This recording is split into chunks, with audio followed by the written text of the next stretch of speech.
Recording studio Samastipur से पूरा।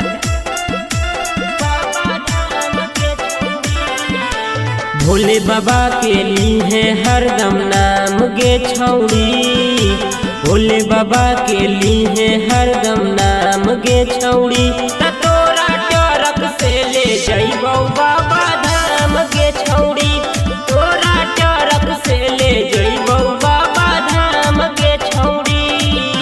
गेरुआ कलर के देबौ सूट सलवार गे छौड़ी, गेरुआ कलर के देबौ सूट सलवार गे छौड़ी। तोरा टरक से ले जइबौ बाबा धाम गे छौड़ी, तोरा टरक से ले जइबौ बाबा धाम गे छौड़ी। तोरा टरक से ले जइबौ बाबा धाम गे छौड़ी, बाबा धाम गे छौड़ी।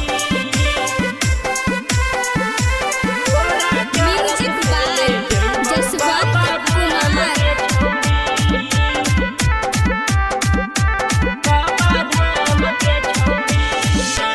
भोला बाबा पर तू जलवा चढ़ैनी, तबे तू सुनर दुल्हा के पैनी। उखली है सावन के पहला सोमवारी, सपना पूरा करिए औघड़ दानी, सपना पूरा करिए औघड़ दानी।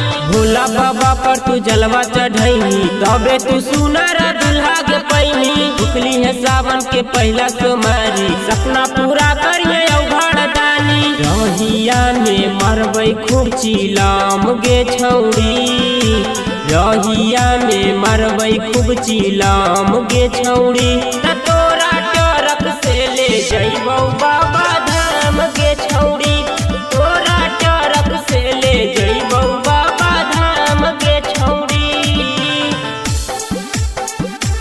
तोरा टरक से ले जइबौ बाबा धाम गे छौड़ी,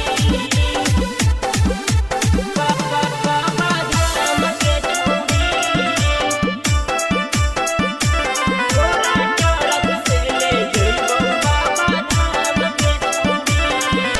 सावन के हकोई पावन महीना, ऐसा न मौका मिलतो कभी ना।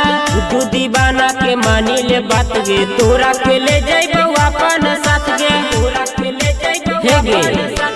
सावन के हकोई पावन महीना, ऐसा न मौका मिलतो कभी ना।